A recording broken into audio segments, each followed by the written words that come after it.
Hello there, people of the internet. My name is Odur Jagero, and this is Dialogues with Jagero. Today, we are going to be talking religion. We are going to be talking matters of mental health.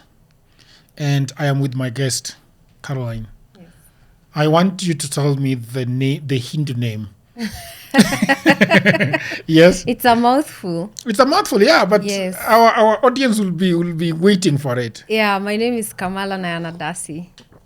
So to make it easier, you can break it into three: Kamala, Nayana, Dasi. Kamala Yana Dasi. Nayana Dasi. Nayana Dasi. Yes. What does it mean? We are going to be talking about your story, but what does your name actually mean?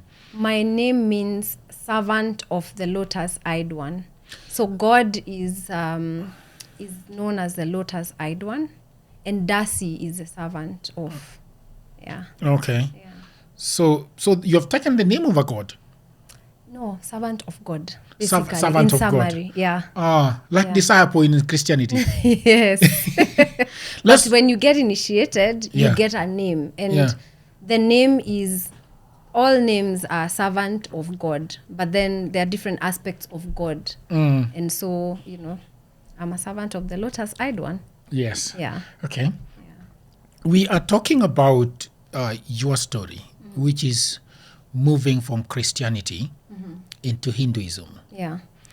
And then I also know that when we were talking before this interview, we were talking about mental health, specifically depression.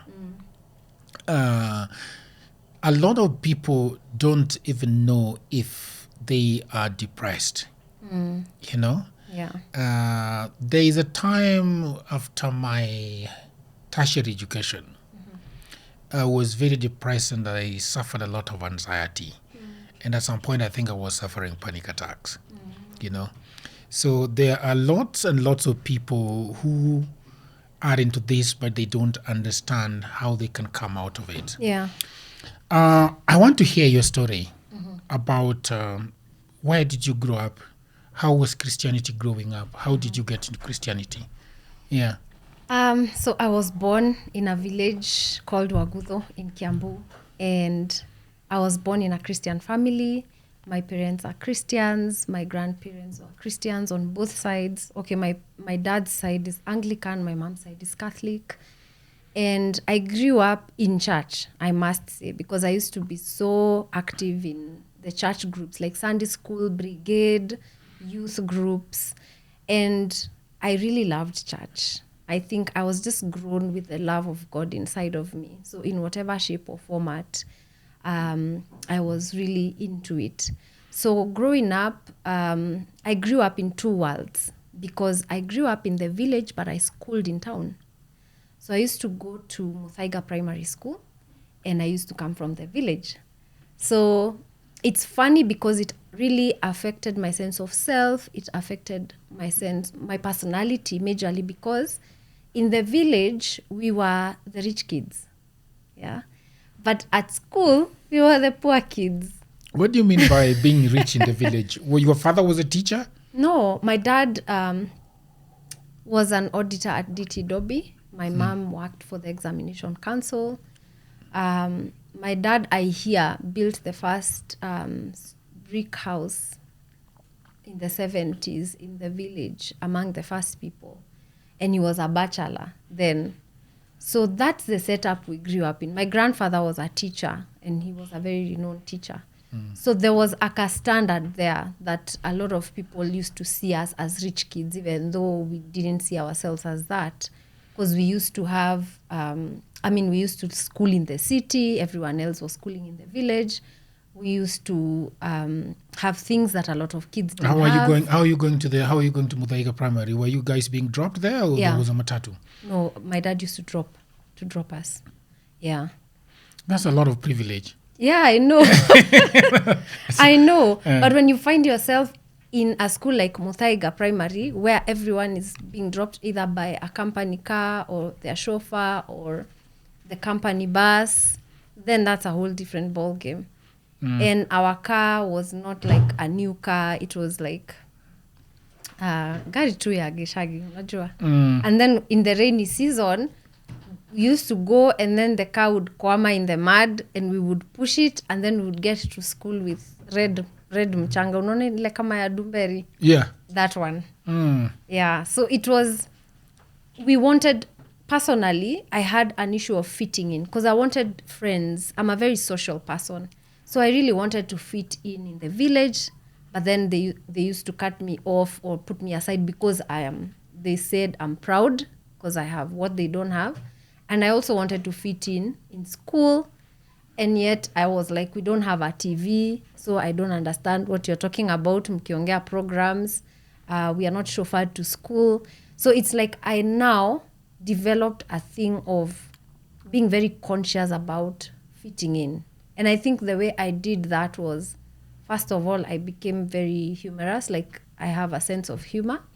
And also people-pleasing, unfortunately. Yeah, just to fit in. Our childhood is sort of is a shadow that really follows for a long time. Yeah. You know? Yeah. I was born in the village. I grew up in the village. There was no Muthaiga, by the way. Yeah. So I consider you extremely privileged. Yeah. You know? Yeah. We went to school sometimes bare feet, sometimes in slippers, you know. And when I came to Nairobi, life changed really dramatically for me. Because, you know, my father died just after my high school, and then my mother died shortly after, I believe, because of the shock of losing the loved one. And then so I was here in Nairobi, and I suddenly became an orphan, you know, in school without school fees, for tertiary education, without a place to stay, a lot of things going on. Yeah. So I don't know if how much do you think this follows somebody? Because even right now, I still don't think that a lot of people who see me feel like I have my shit together. Yeah. You know? And you don't feel like you do. No, I far from it. Actually, I still have a lot of fear for this city. I feel like this city doesn't like me. You know? Yeah. Every time I am between high buildings, Yes. I feel a stranger to it. Wow. And I have this feeling that one of these days I will be in a position where I can't live in this city. I will have to go back to the village. Yeah. You know? Wow. That's a very morbid fear for me. Yeah. And I think it comes, there are places in the city that I don't want to go to. Because they remind me of utter desolation. Yeah. You know, pain. Like, you know, hunger. Yeah. Like every time I go to Muthurwa, it reminds me of a very dark place. Yeah. Because that is the place where I used to live with my uncle. My uncle was really traveling a lot.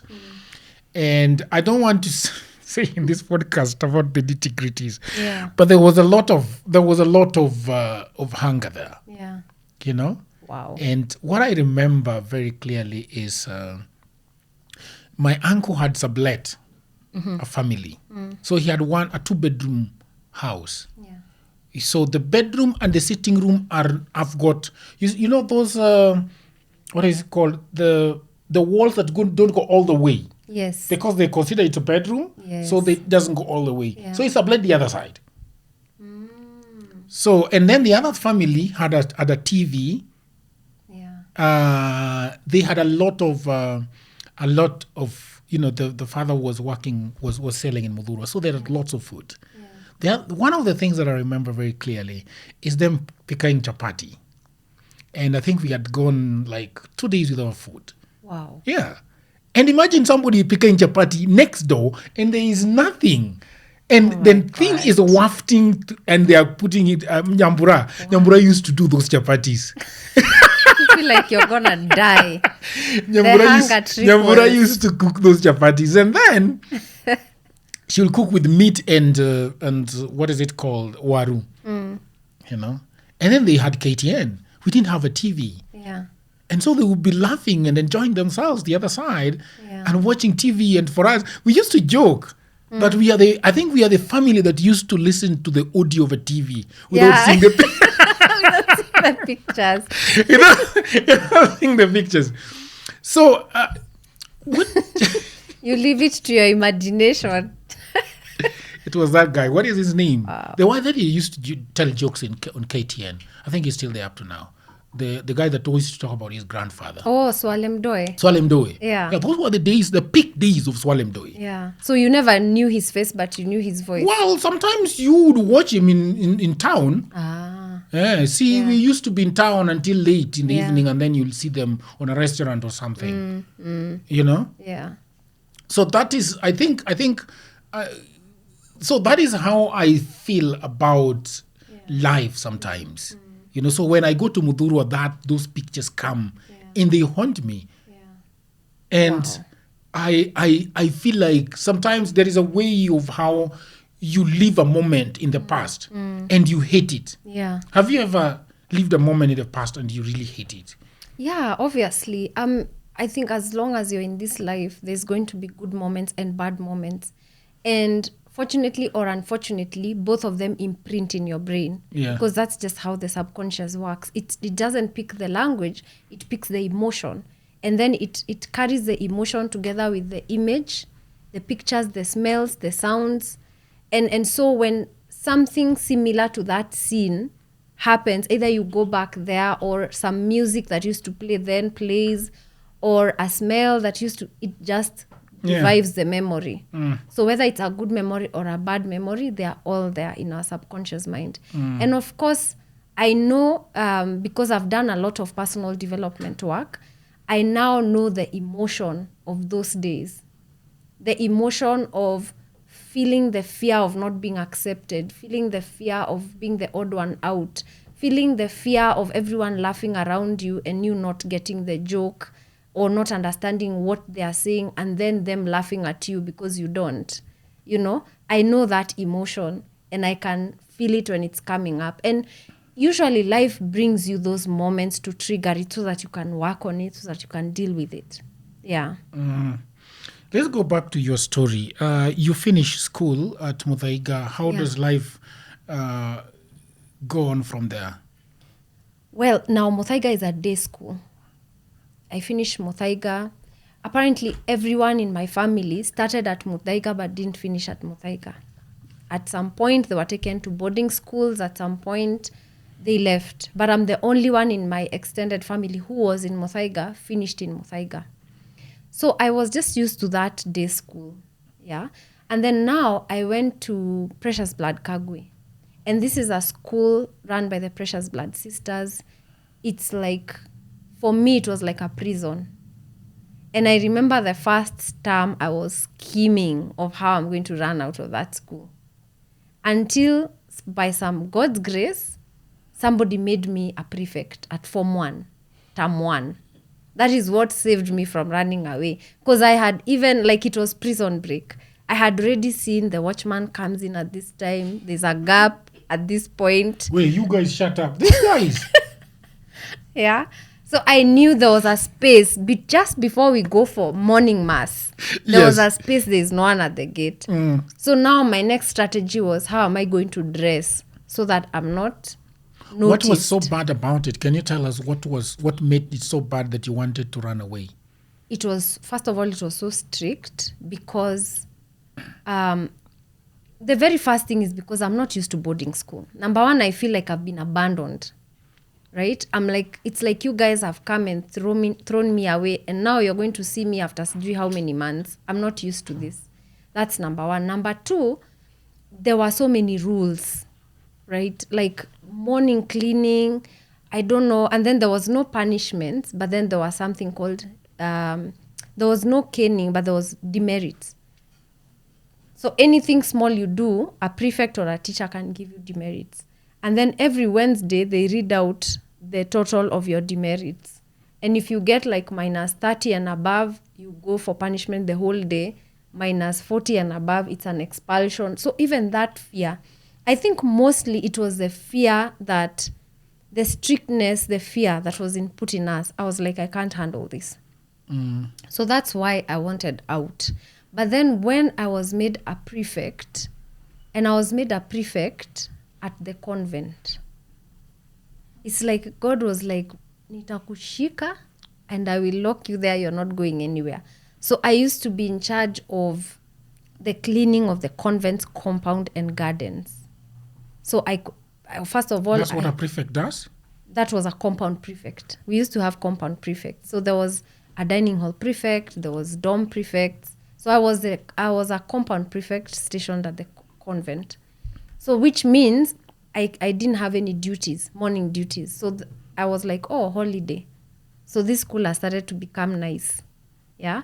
But then because of my skill of neutralizing my threats by befriending them, we had a deputy head mistress. She was German. She was tough. People used to call her Hitler. I befriended her because I was like, if I want peace in this school, this person who is most feared needs to be my friend. So she became my friend. She was the discipline master. She used to keep the black book. I don't know if you know about the black book that used to be in high school. I used to be in her office like every day. She used to give me the piano to go and practice with in her office on Sundays. So that's how my stay at the school started becoming good. Better. Yeah. All right, and then you finish and go to university or go to college? So I first went to college. When I finished I finished the Precious Blood School. I went to music school. So initially I was like, I'm going to do music because I was so passionate about music. So my mom was like, don't wait for the exams to come out. In January, just go and do your music. So, and she actually put it upon me to look for a school. So I looked for a school and I found one on Wayaki Way, and they were doing a Berkeley music preparatory course. So Berkeley University is where Eric Wainaina went, and he had just come back. So it was like, yeah, you're going to go to the school Eric Wainaina went. And I was like, Yeah. I'm excited about that. So I went to music school and met a couple of people. We did 6 months, I think 8 months, up to August. 8 months, I was majoring in classical music, piano, and voice also. It was so much fun. Some of my schoolmates were, Linda Mudhama, she was in Yes. Project Films. Yes, Yeah, I we used to remember be in the school together. Maish Black is a producer. We used to be in that college together. And Big Ted's brother, Silo, we used to be together also at that lot. So I did college, and then I applied for Daystar to go and do a music major. But immediately I got into Daystar, they scrapped off the music major. So we could only do it as a minor because there was no quorum. There were a lot of people doing the major. So since it was a minor, I had to look for a major. So I thought, let me do communication. And all this time, my mom was telling me, do a course that connects you to people. You're a people person. Do a course that will get you to interact with people. You will thrive. Me, I went and did electronic media. Electronic Journalism. media is journalism, being a TV. Exactly. But then somewhere along the way, the music courses were being delayed, like because there's no quorum, you've signed up 4 people only. So I thought this is not sustainable. So I think at DESA, I just did the basic music courses and I think 2 courses in jazz. That's all. And then I now fully joined the journalism course. But then somewhere along the way, at around 3rd year, I got pregnant when I was 2nd year. So I got my son. On coming back, I had really thought about my life. And I was like, there's no point of doing something I'm not really passionate about and something that will get me to compete with people who have not acquired the same qualifications as me. So I changed to public relations. It was the same department, so I didn't have to do so many different courses. So I did, I think I extended my stay with 1 semester. So when people graduated, I graduated the next year. But the good thing is when I went for my internship at a company called Apex, they're called Potanovelli now. It's an agency. I got a job after my internship. So I moved my courses from Athi River to Valley Road. So then I was an evening student at DESA and I was working during the day. And that's how I slid into the working world. But I wanted to ask, why didn't you were so passionate about music. Yeah. Why didn't you just pursue that fully? What was the pressure of going to university and being like everybody else? I think there's something that happened to me at our college graduation that I don't think I've ever been able to overcome. And I know there's a quote that says we are most afraid of our greatness than our weakness. I think that's the moment. Because what happened, we had a competition and the winner was going to be the lead singer at the graduation. I won that competition. But when I was performing at the graduation, which I was the lead singer, I remember it was an African song and it had a lot of like vocal intonations and all those things. At some point, I realized that I was not performing. It was like a soul expression, and it meant that I was so vulnerable. And I was like, I can't do this every day. Like, I can't do this. Because it hit me that the best performance is usually not really a performance.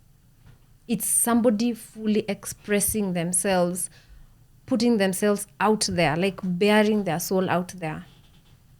And it can be a very scary thing. And I hadn't been trained or coached on how to deal with that, like the psychological aspect. I had been taught on how to perform, how to make your voice be okay. But then the psychology of the music, I hadn't been taught. So I was like, I don't think I can do this. So even when I enrolled in Daystar, I knew I wanted to do music, but I had told myself I'm never going to perform vocals. I was going to stick with my piano in the corner there, playing jazz or classical. But then God had other plans. Yeah. Okay. Yeah. But then you finish university? Yeah, I finished university. By that time, I'm at the agency, and then I leave the agency and I go. At that time, I didn't know it. Well, while all this is happening, you're in school, you're at high school. Yeah. What is your relationship with what is your religion? What is your spirituality like? Like, are you you love God? What is your relationship with God? Because then that will, when we go into now you crossing over. Yeah. Yes. I was really passionate about God. So I went, remember I'm Anglican by birth, and then now high school is Catholic. So I used to be very, very passionate about masses. I used to go for every morning mass, and it was not compulsory, and it used to start at 6:30. So I was there every morning. And then on top of that, there were a group of us who were really passionate about God, but then there was no CU. There Christian was no, Union. Yeah, there was no, other than Catholics, there was no other opportunity for other people to worship there. So what we would do is after classes in the evening, there was like a break before going back for preps after supper. And we would meet somewhere behind the dorms, and we were about like 5 of us, and we would just have a prayer session. And that would happen every day.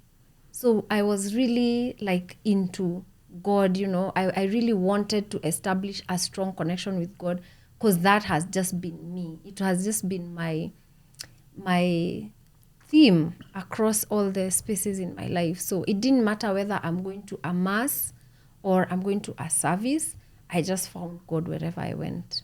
Yeah. In Christianity, there are two things. Yeah. You are a Christian because you are not you're not in Islam, or Yes. because you're not Hindu, Yes. or because you're not you're not practicing Buddhism, right? Yeah. Yeah. And then there is being in Christianity and then being said that you are born again. So there are two very distinctive ways of being a Christian. Yeah. I am a saved and born again Christian, Yes. or I'm just a Christian, I'm just a Christian who Yeah. is, just by label, by name, Yeah. or by practice. How was it? even. What was yours? So at some point in my life, I was born again, because it's that you go to a crusade and you're preached to and you're like convicted completely. Like, if this is what is going to get me to heaven, because I just want to go to God wherever, that's what I'm going to do. And then I started now getting exposed to other teachings which I had not been exposed from my childhood, like Catholics, for example. And there were some things that resonated there. And then I remember when I joined Daystar, it was mainly like Baptist. It wasn't like the mainstream churches now. And I remember even there, I went straight and joined DCF. DCF is a Daystar Christian Fellowship. I've been in every group of DCF. So DCF had DCF Evangelism, DCF Intercessors, DCF Dance Group, DCF Drama Group. So the only one I didn't join is Evangelism. The one that they used to go and like do crusades out there. All the rest, I was there. By the way, Intercessors, Eric Omondi, we were there with him. Drama, we had a couple of people I see out here.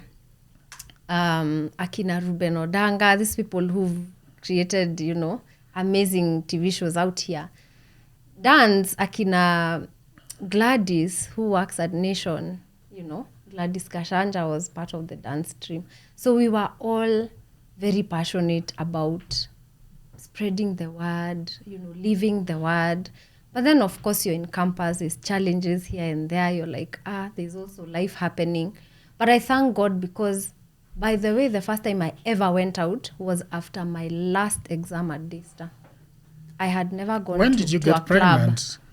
When I was in my second year. At Daystar? Yeah. How you were into Christianity and everything was going on well. Yeah. You were interceding for others. Yeah. How did this come about? I didn't intercede for myself at the right moment. You didn't intercede for yourself? At the right time. How did it affect your Christianity when you got pregnant? Oh my God, that was the most trying time because as you're saying, that's the same conversation I had with myself. Like, how could you get yourself into this? Because for me, it wasn't like something, that was my first sexual experience, by the way. So it was not at Inikitu, I had Zoyad. It was like one sleep and that's it. And so I was like, Kwani God, surely. Yani, you can't forgive me for this one slip up. Yani, you've given me the worst consequence. And I'm seeing people out here gallivanting and there's no consequence for them. Yeah. Like, how can it be? Like, how unfair can it be? But I thank God because it was a blessing in disguise. Because even going through that whole journey transformed me completely. Can I indulge you a little bit on this issue of pregnancy? Yeah. What happened? Did you were having a boyfriend? He wasn't my boyfriend. He was a friend who I had been friends with for years, like since my childhood. And we had never had that kind of relationship. And that is why it was so dramatic. Because this is a one-time thing. We are not even in a relationship.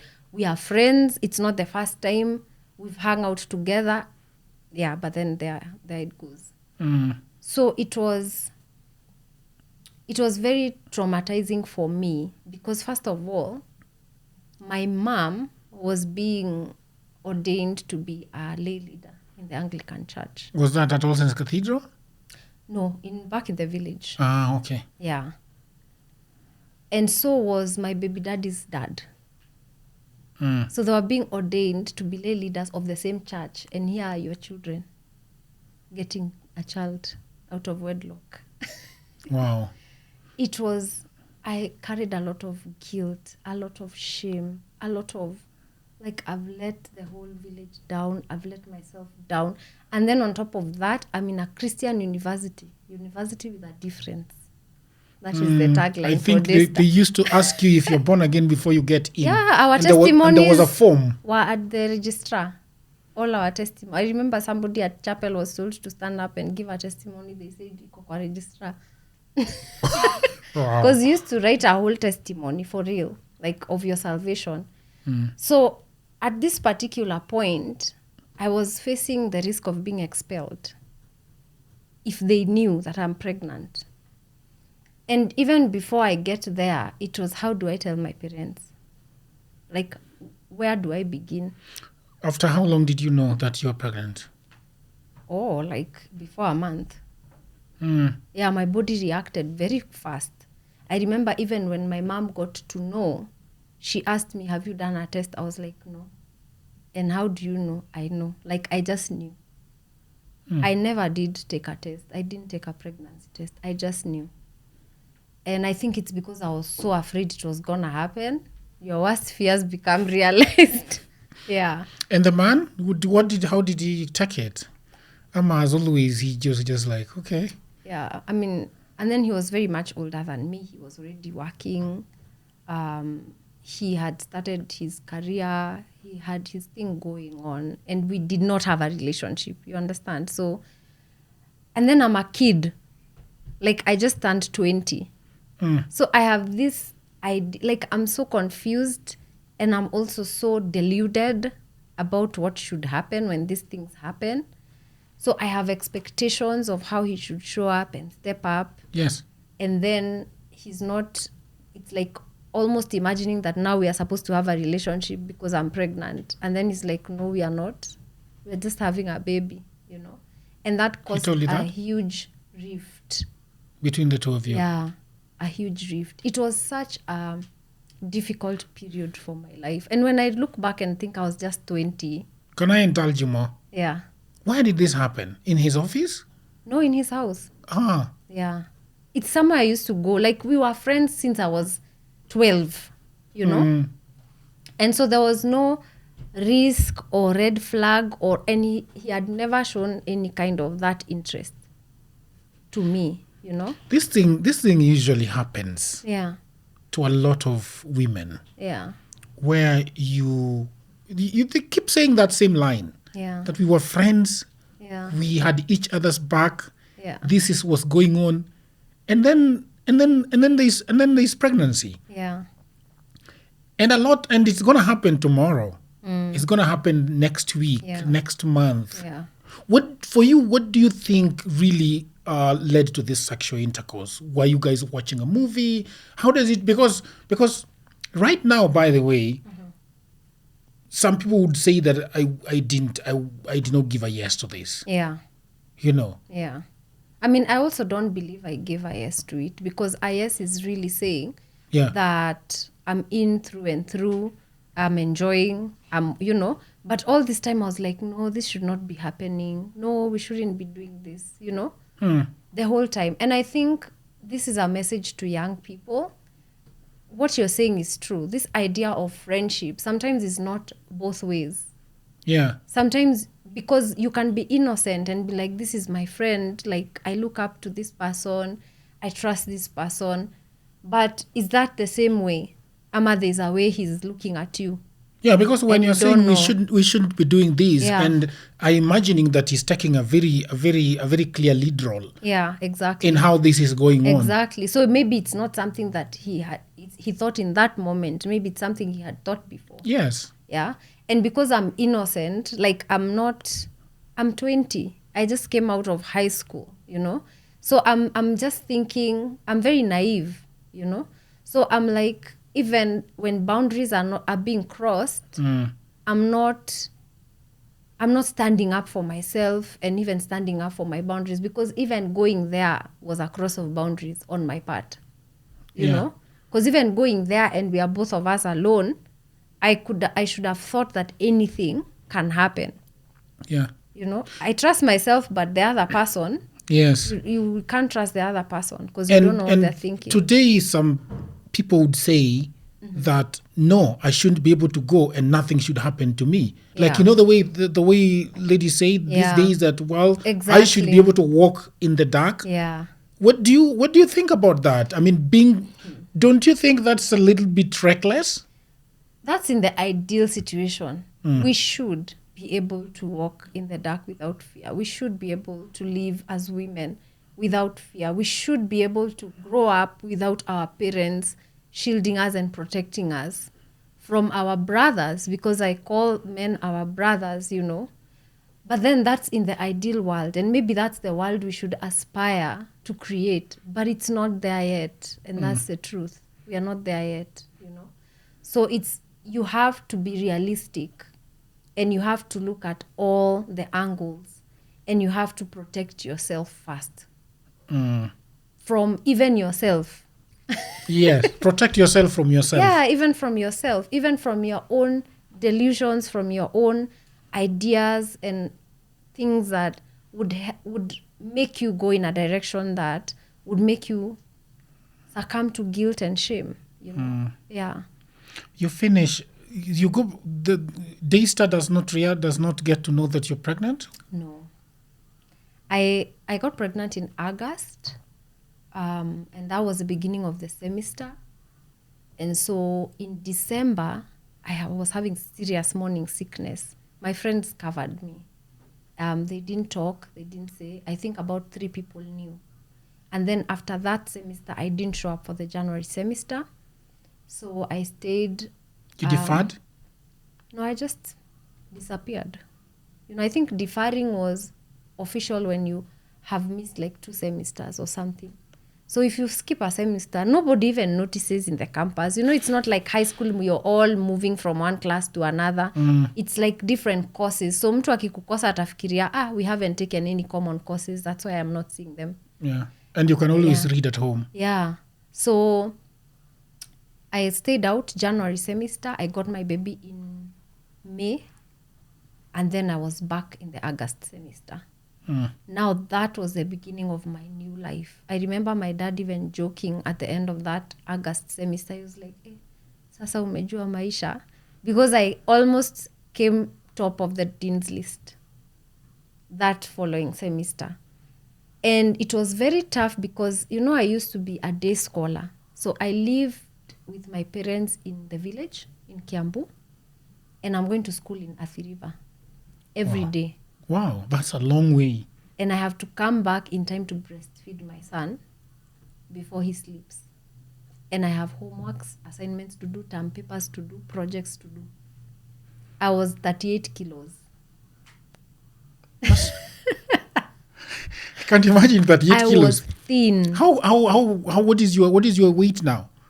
Now I think I'm 62 around there. And 38?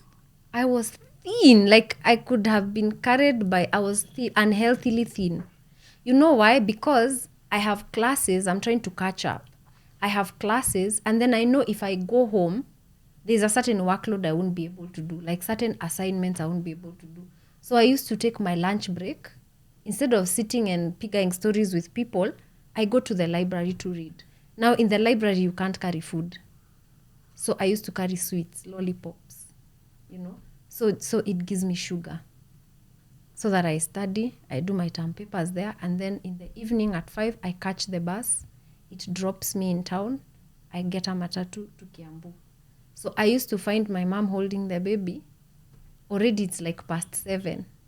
Wow. Then I used to sit with my handbag, my bag. I sit on the nearest chair and start breastfeeding with immediate effect. Huyo mtoto hatanyamaza. Wow. That is, and all along, where is this man? Because really, we need to talk about.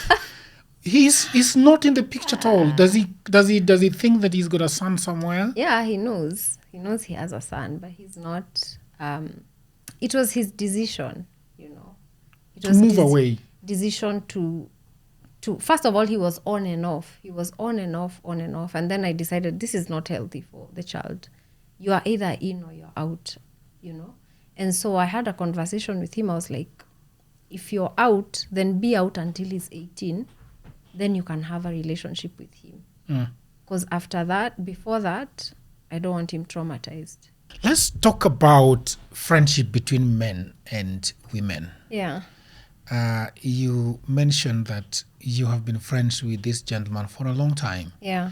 And then you talked about the energy. Yeah. You know, thinking that if we are friends with a member of the opposite sex, then it should lead into a sexual activity. Yeah. And you talk about the goat culture.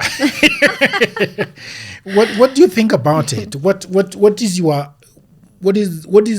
the way it should go? How should we be friends? I think first of all, we lack self-mastery as humans of this generation, because I think in the ancient cultures, in our African cultures, there was some seriousness put into helping young people, especially after initiation or after puberty, to master themselves, because adolescence and adulthood comes with certain biological developments. We have certain feelings, we have certain biological processes that want us to do certain things. But then we don't have self-mastery, in the sense that we are driven by our feelings, our emotions, our lusts and desires, rather than us directing that energy to where that we need it to be.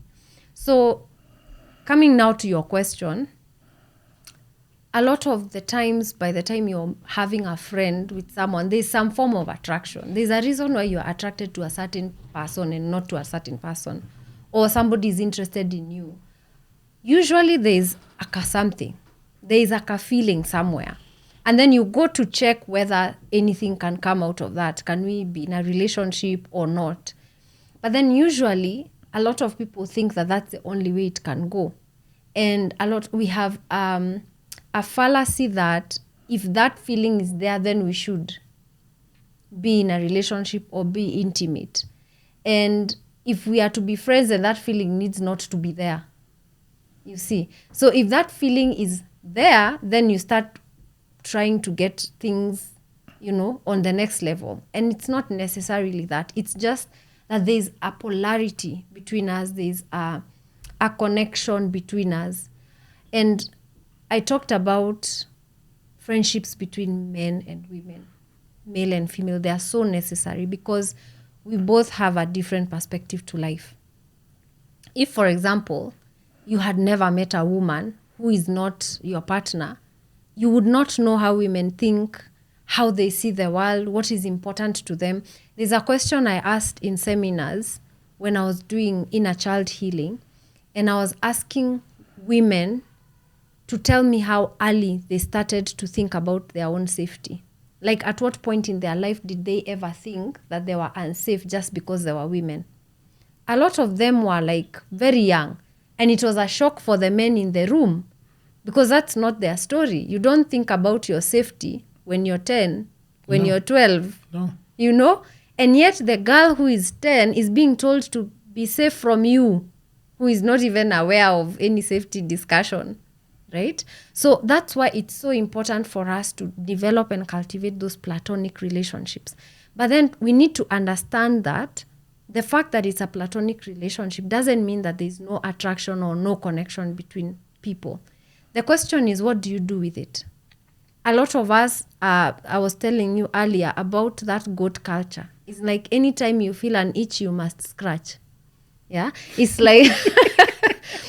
and I was giving an example of, if you feel pressed, call of nature, we say call of nature. That one you can't stop it. It's still a call of nature. But we do our best to stop it when it's not appropriate. Like if you are in a matatu, you can't start peeing all over people because a call of nature has called you.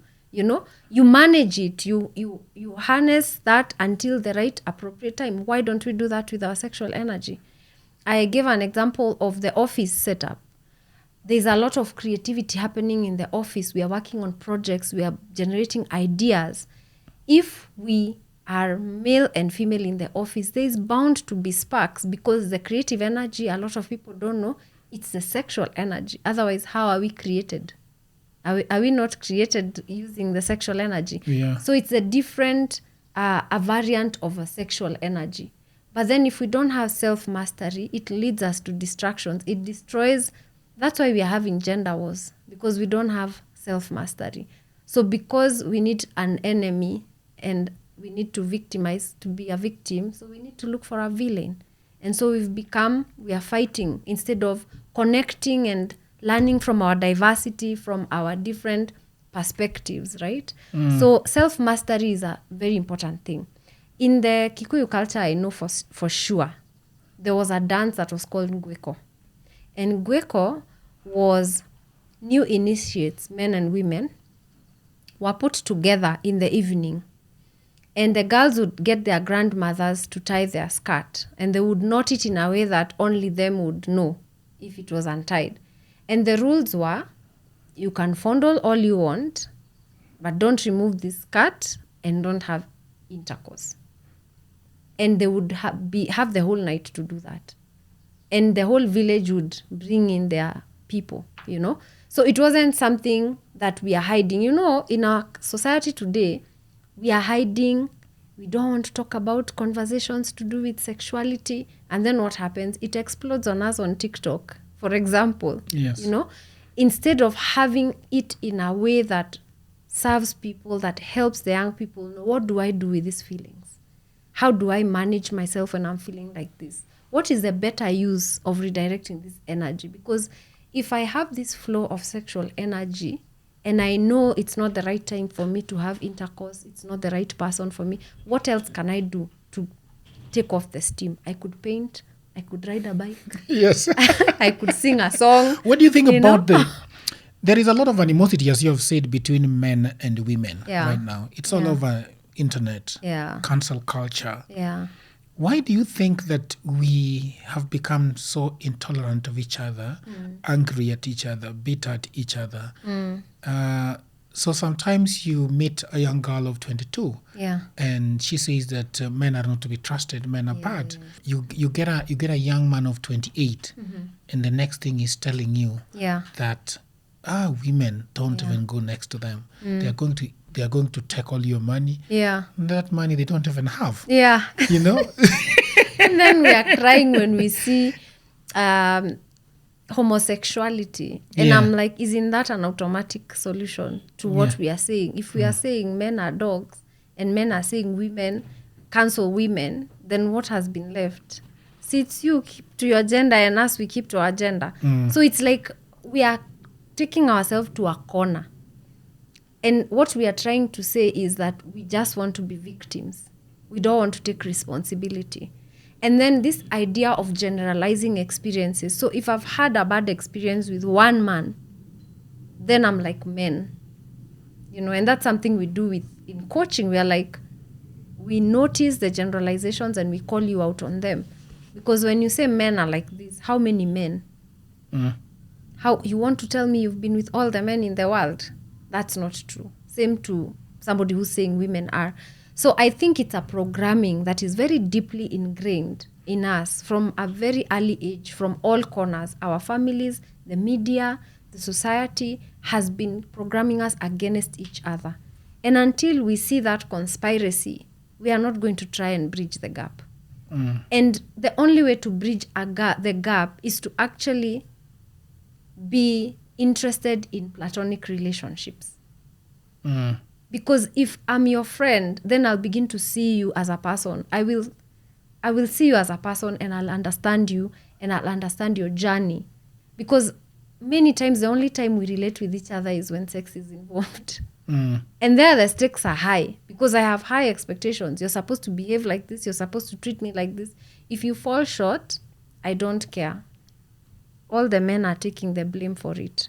All the women are taking the blame for it.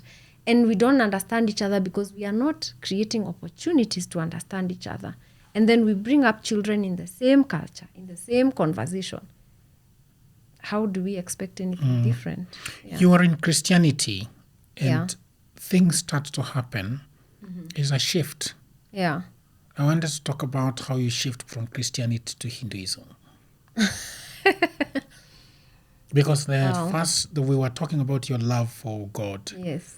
You are everywhere you go, you must sleep in, you must get into that community that appreciates God and want to be close to God. Yeah. And how do you take me through the journey of how you begin to question things? What happened? So as I am really in Christianity, doing whatever it takes, I wasn't born again then.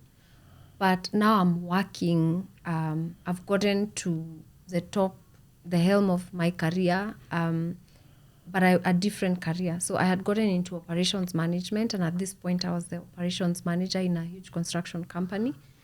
And I started to notice a pattern that I had noticed in my earlier jobs, that a time would reach and I would lose the focus, the energy to go to work. And I didn't just have the drive at all.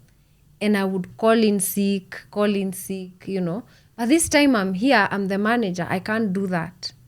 So I realized there's something off. And I started thinking, maybe I'm not supposed to be employed. Maybe I should I should start my own business. And I did.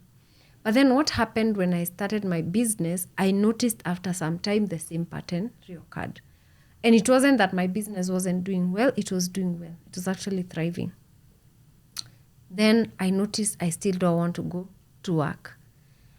And I started noticing that I'm anxious for some reason.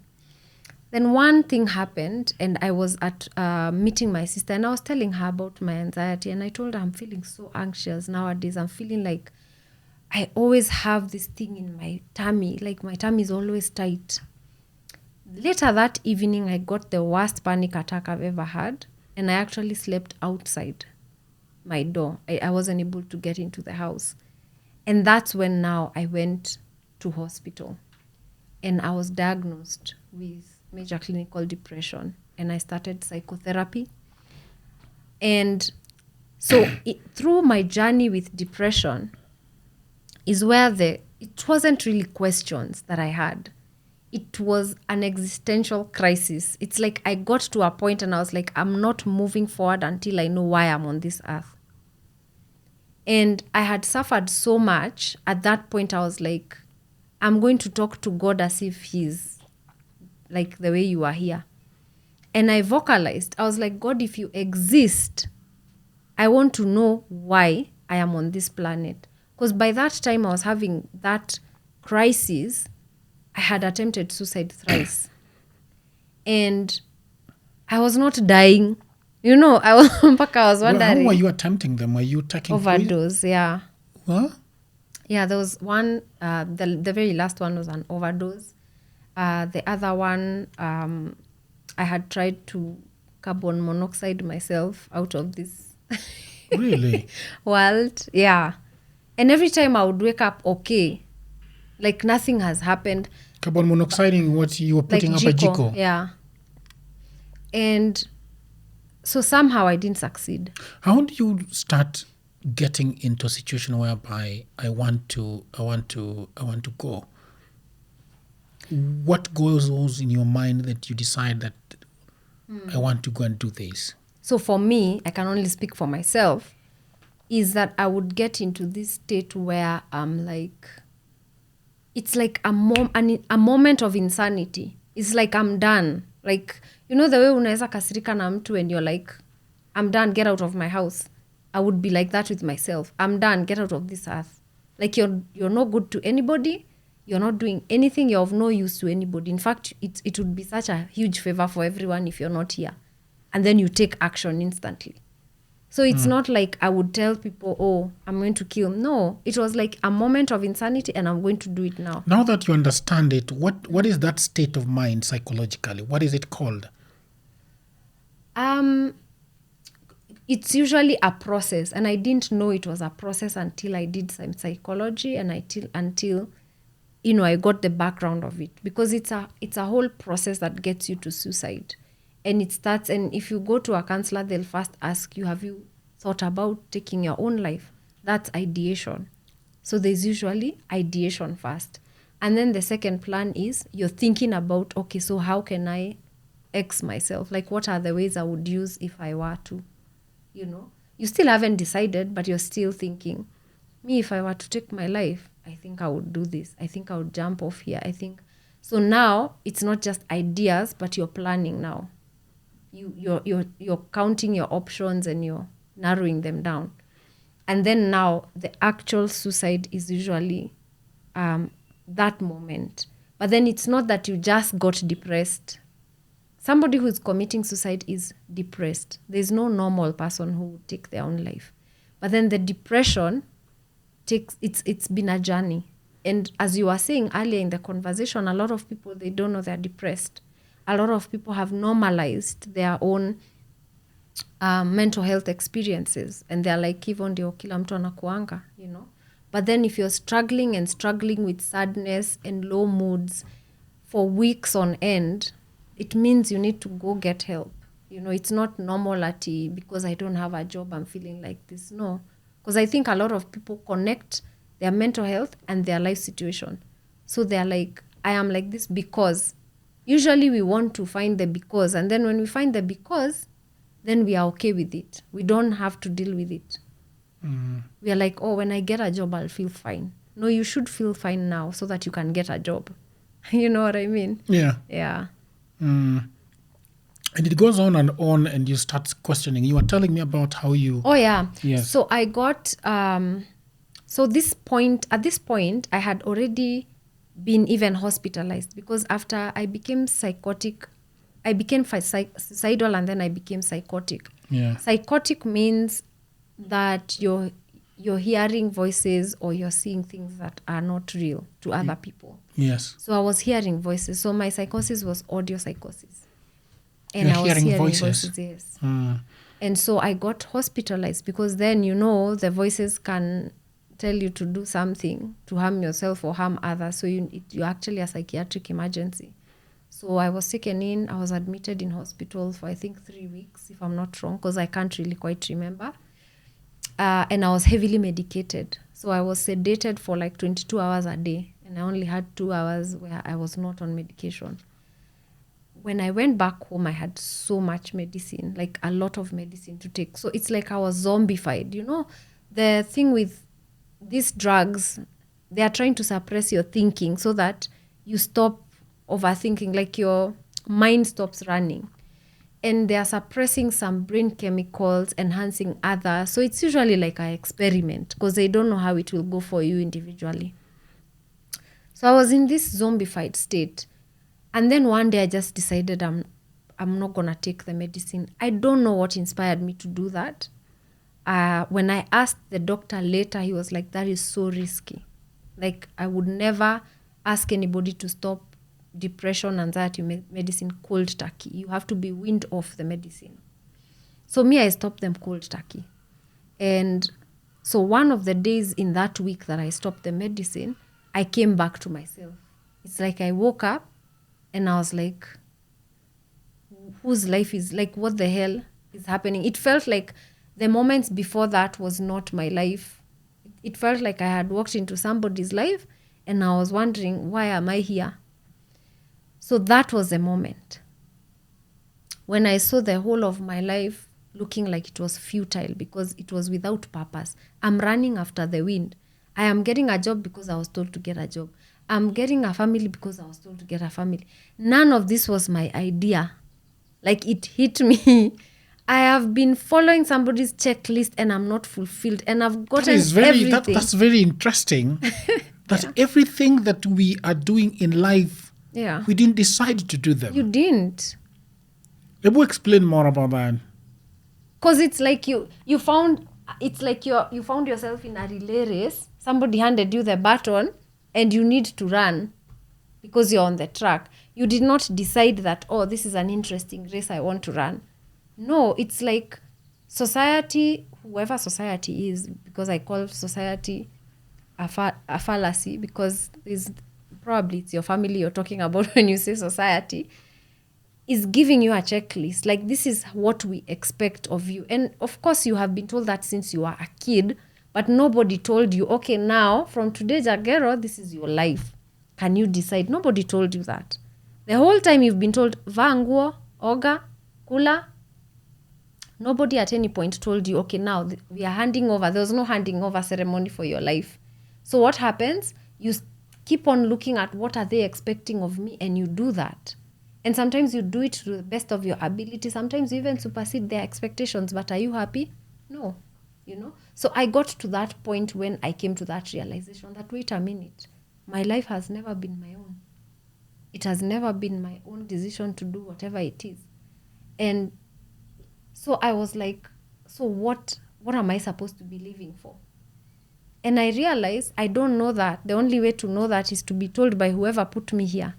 And so I addressed him. There was a meeting that day and I was like, yes, I'm talking to you up there. Yeah. I will not leave this house. But I was so serious. If there's any serious prayer I've ever made, that was it. I am not leaving this house until I know why I came. Because I've tried to exit. You're not giving me an exit. And now I'm leaving and I'm not fulfilled. So the only way is, let's work together. Tell me what I came to do and I'll start doing it immediately. And that was a prayer that I made. And it was now, from that moment on, actually that week, I received my first vision. So I got a vision. I was sitting in the toilet, and it's like the door, because the door was in front of me, it's like the door disappeared. It's like I got another perception. And I saw a vast ocean that had no end. And I could even feel it has no end whatsoever. And I saw a cup scoop some water. And then I was told, you're the ocean in the cup. So that for me was the beginning of my journey. And it was a statement about who I am, about who God is, and about my relationship with God. So the understanding that I got, because in things like this, you just get instant understanding. Nobody explains to you. The ocean is God, and I am God in a cup, a piece of God in a cup. And the cup is my body. But what is contained in me is the same quality as the ocean. So for me, that was the beginning of my spiritual journey, by beginning to understand myself that I am not a reject. I am not something different from God, that now I'm seeking for God's mercy because I'm different. No. I am just a small piece of God that is having this experience.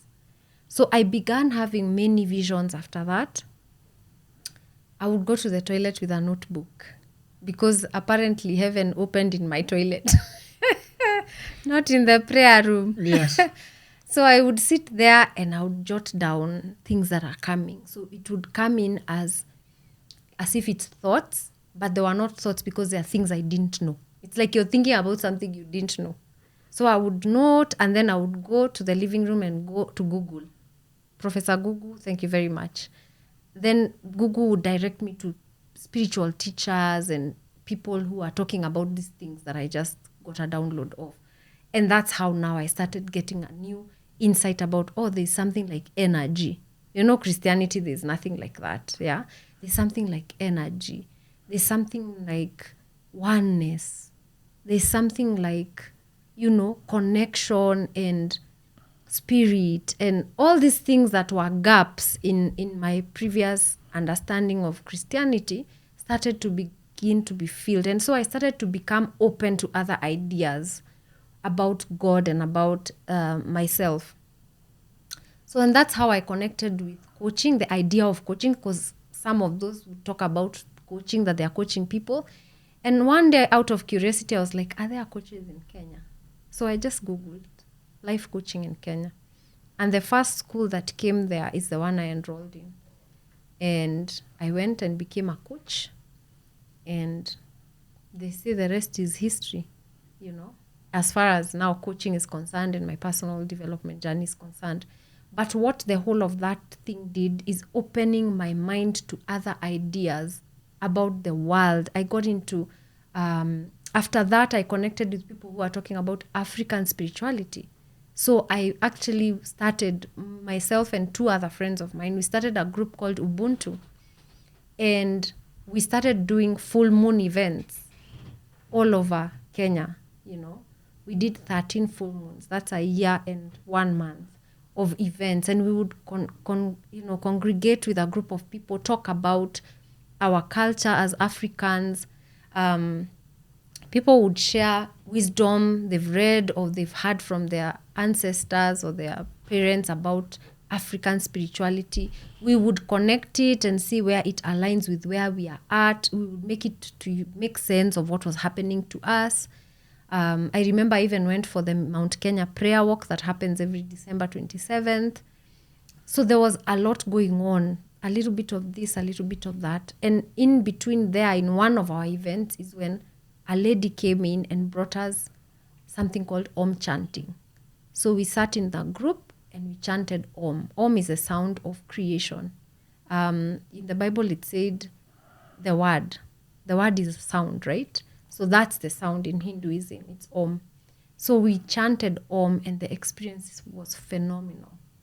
And so we got interested in, wow, this is like so healing, so freeing, so peaceful. And that's how now slowly I got into Hinduism.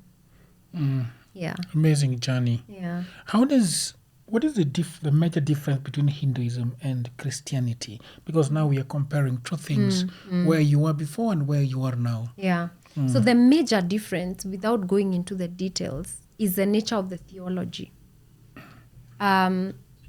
Religion has either one of these theologies, the salvation theology or the spiritual practice theology, which is called the sadhana theology.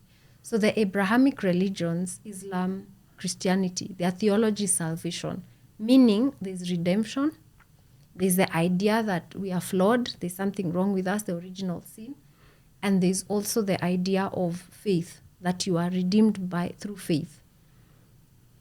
The sadhana theology, on the other hand, is about spiritual practice. So this is about the fact that you're here to evolve as a spiritual being. So you're growing into the awareness of who you truly are as a piece of God. And in that way, you're coming to the awareness of God, right? So in the sadhana theology, it's not about redemption. It's about doing some practices so that you become ready for this awareness to dawn on you. And that's the difference. So that's why in Hinduism, there's no conversion. You'll never find a crusade or anyone telling you, come join us. If you are interested like you are, I come and talk about it. A lot of people think it's secretive. It's not. It's just that you're not interested or you are afraid of it. Because I think a lot of people approach things they don't understand from fear other than curiosity. But that's the difference. So from salvation to spiritual practice. What is the prayer like? How do you go to the temple? How do you pray? Yes, and do you have pastors in the Hindu religion? Do you have? Do you give tithe? Do you unapanda mbegu? So you see, even when I'm talking about the two different theologies, it means just because of those two different theologies, the approach to spirituality will be different. If it's salvation and you're dealing with redemption, that's why you will have people converting, because we want you to be saved. Doom is coming. We want you to be saved. It's not about your evolving as a spiritual being. It's about getting you to believe so that you can be saved. The approach will be different. Even the service, the idea behind everything will be based on that. When you come to spiritual practice, this is about your own personal connection with God. And Hinduism is about facilitating you to connect to God personally as you. The way Jagero is, it's not cookie cutter. It's not, the way you connect with God is only unique to you in the whole wide world. So the Hinduism is about facilitating you to do that. That's why we have meditation, because we want you to go within and find yourself, connect with yourself. There is yoga practices, which are about preparing you to focus your mind, control your breath so that your mind can be focused, so that you connect with God. And we believe God is in your heart, by the way. First of all, there are some very many misconceptions about Hinduism. There's only one God in Hinduism. So if you've heard that there are many, that like we worship many gods, we worship one God, but then he manifests in diverse ways because he is infinite. He manifests in so many ways that some we are not even able to tell. So there are many aspects that are represented in Hinduism that are gods, but they're really aspects of the only one God that exists. Also, God is not anywhere else other than in your heart. And that's why we are so focused on you connecting with yourself and connecting with God. So that being said, temples, like for example, I'm from the temple, like today, and I was doing my service or seva at the temple. So I go and there's a deity at the temple. The deity is, like the way, the closest thing I would give in relation to Christianity is, I don't know if you've seen the worship of the Holy Eucharist in the Catholic Church. So there's a time, there's a season in their calendar where they worship the Holy Eucharist because it is Christ himself in that piece of Holy Communion bread, right? So you worship that not as the bread or that thing. You know that this is a representation of Christ. So that's what happens in our temple. So we have murtis or statues, but then they are not just statues. They are enlivened deities. So if you have a temple with an enlivened deity, he's alive. So he needs to feed, he needs to bathe, he needs to clothe. So that's what we do at the temple. So that's what I'm coming from doing. So I did it alone. But then every week we have a community service. We have, we gather together and we worship together. And of course there are rituals, because Hinduism is, apart from being spiritual, it's also a religion. So there are rituals, there's a theology, there's a philosophy behind it, and there's steps that we do in our temple worship. Yeah. What are the rituals? How do I explain it? So, by the way, Hinduism is not one thing like the way Christianity, like everyone is doing the same thing. So there are very many different groupings of how people practice Hinduism. So, because it's not like a one kind of, it's very diverse. That's the word I would use. It's very diverse. So the way we do ours, the rituals are about, like the way you would come to my house and the way I would serve you, like since you enter the door, welcoming you, sitting you down, Yes. giving you food. So we follow a process like that. So I would liken the process to that. So like every time you start the service, the first things that you recognize, God is inside of you, and you connect to that. And then because you have a mind, and your mind is attached to form, you can't understand something you can't see or visualize. Then you now start to see the statue as an expression of the God who is inside of you. And now since he's here in front of you, then you treat him like a person, like the way a guest would come, with reverence, with adoration. And we do all the steps, like we give him food, we give him water, we bathe his hands, his feet, and then at the end we glorify him. And then that's the end of the ritual. Yeah. So it helps us create a real relationship with God. And because the temple has a living deity, it means our lives surround God. Because I have to organize my life around going to the temple. Yes. So you see, in a way, God slowly starts to slip into my life. So even as I'm scheduling my work, I'm like, Jagero, I can't do morning because I have, you see, other than God being a Sunday thing, that you just go to the church, or when you are in distress, or when you need something. So now he's like, what is he going to eat? What am I going to cook? What am I going to dress him, for example? Yeah. So he becomes a real feature in my life, daily life. Yeah. Thank you very much. This interview is going to continue after this. I think we should have another session and talk about Hinduism because we started with your life and then we took a lot of time discussing your life, which was very, very interesting. Yeah. And, we got a little bit into Hinduism and how you converted yourself into Hinduism. Yeah.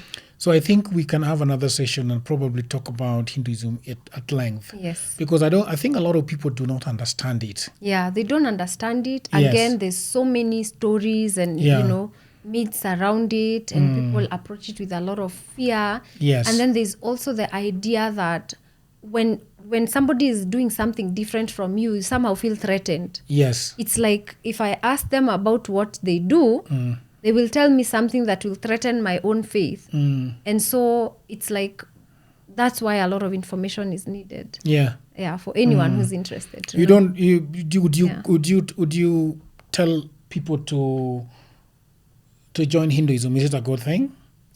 It's a good thing for me. Right? So Christianity is, the Christians say it is, everybody needs to be a Christian. Yeah, but Hinduism, in fact, there's a quote that says, the truth is one, but the wise speak of it in many ways. Yes. Amazing. So it's like Hinduism is, in fact, the right name for Hinduism is Sanatana Dharma, which means eternal path. Okay. Which means that we respect every path, because every path is ultimately going to lead us to God. Yes. Because there's only God. There's only one truth, and that's God. So we honor different paths, and that's the essence of, that's why Hinduism is so diverse. So for me, anybody who's asking me, should I join Hinduism? I'm like, learn as much as you would about any business you want to join, and then discern for yourself. Feel it in your heart if this is your path. Because everybody has their own unique path. And what we are offering now is all the information that you might not know, because sometimes the reason why you haven't found your path is because you don't have some information. Yeah, and maybe if you access some information, then it will make you know that, oh, okay, I'm interested in this. Let me discover more. Yeah. Thank you very much for such a wonderful discussion. We are going to have another one. Let me turn to the audience now and tell you, I hope you enjoyed this episode. And please subscribe to our channel, Dialogues with Jagero. Hit on that notification bell. If you have a question about religion, you have a question about Hinduism, that's the correct term, right? Hinduism, You can always leave a comment and I will forward them to her. We've also talked about her life, depression. I know a lot of people are under a lot of pressure, especially in 2023 in Kenya and everywhere else. So I thank you very much for listening. And so follow us on our socials, TikTok, Facebook, Instagram, Twitter, which is now called X, and YouTube. And till another video, thank you and bye for now.